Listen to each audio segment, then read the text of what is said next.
আসসালামু আলাইকুম সবাইকে। আজকে আমি আপনাদের সকলের সাথে ছোলার ডাল দিয়ে ডিমের একটা খুবই মজার রেসিপি শেয়ার করব। আর এইভাবে ছোলার ডাল দিয়ে ডিম রান্না করলে এটা খেতে খুবই ভালো লাগে, আর নাস্তায় রুটির সাথে এই খাবারটা একেবারে জমে যায়। আশা করছি আমার আজকের ভিডিওটা আপনাদের কাছে ভালো লাগবে।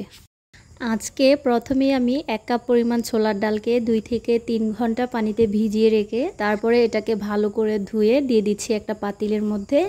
এবার এর মধ্যে পরিমাণ মতো পানি দিয়ে দিচ্ছি অল্প একটু লবণ। আর এখন এটাকে ঢাকনা দিয়ে ঢেকে ভালো করে সময় নিয়ে সিদ্ধ করে নিব। আর ছোলার ডালটা ভালো করে সিদ্ধ হয়ে গেলে এটাকে আমি একপাশে নামিয়ে রাখছি। এবার একটা প্যানের মধ্যে আমি দিয়ে দিচ্ছি সয়াবিন তেল। আর এবার এর মধ্যে দিয়ে দিচ্ছি একটা তেজপাতা, 1 টুকরো দারুচিনি, আর সাথে দিয়ে দিচ্ছি 3টা এলাচ।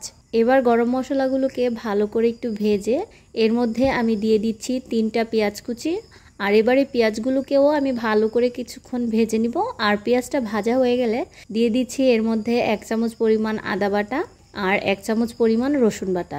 এখন আদা রসুনটাকেও আমি পেঁয়াজের সাথে ভালো করে ভেজে এটার মধ্যে দিয়ে দিচ্ছি স্বাদ মতো লবণ, 1/2 চামচ পরিমাণ হলুদ গুঁড়া আর সামান্য একটু মরিচ গুঁড়া। এবার দিয়ে দিচ্ছি 1/2 চামচ পরিমাণ জিরা ও 1/2 চামচ পরিমাণ ধনিয়া। এবার মশলাটাকে নেড়েচেড়ে একটু ভেজে দিয়ে দিচ্ছি এর মধ্যে পরিমাণ মতো একটু পানি। এখন আবারও মশলাগুলোকে পানির সাথে মিশিয়ে ঢাকনা দিয়ে ঢেকে দিচ্ছি। আর এখন এটাকে ভালো করে কষিয়ে নেওয়ার পর এর মধ্যে আমি দিয়ে দিচ্ছি সিদ্ধ করে রাখা ছোলার ডালগুলোকে।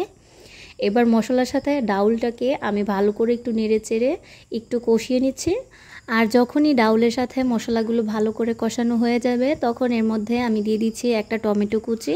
এখন আবারও আমি সব কিছুকে ভালো করে নেড়েচেড়ে এর মধ্যে দিয়ে দিচ্ছি 1 মগ পরিমাণ ঠান্ডা পানি। আর এখন পানির সাথে আবারও ডাউলগুলোকে আমি ভালো করে নেড়েচেড়ে মিশিয়ে দিচ্ছি। আর এখন এটাকে ঢাকনা দিয়ে ঢেকে একেবারে ভালো করে ফুটিয়ে নিচ্ছি। আর ঝোলটা ফুটে গেলে এর উপর দিয়ে আমি দিয়ে দিচ্ছি 1/2 চামচ পরিমাণ গরম মশলা।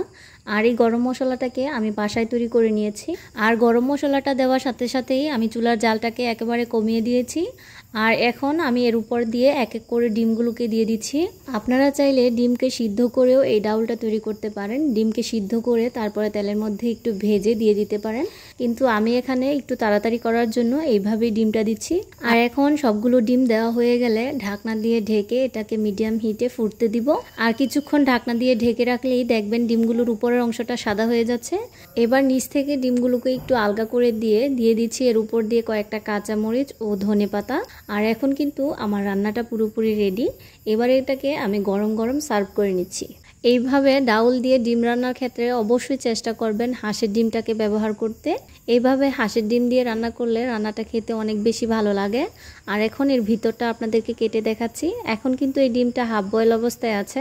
আর এইভাবে হাফ বয়েল করে রান্না করলে আমার কাছে অনেক ভালো লাগে। আপনাদের যদি হাফ বয়েল খেতে ভালো না লাগে তাহলে অবশ্যই একটু বেশি সিদ্ধ করে নেবেন। আজকের ছোলার ডাল দিয়ে হাফ বয়েল এই ডিমের রেসিপিটা আপনাদের কাছে কেমন লেগেছে অবশ্যই কমেন্ট করে জানাবেন। আর ভিডিওটা ভালো লাগলে শেয়ার করবেন। সকলেই ভালো থাকবেন। আল্লাহ হাফেজ।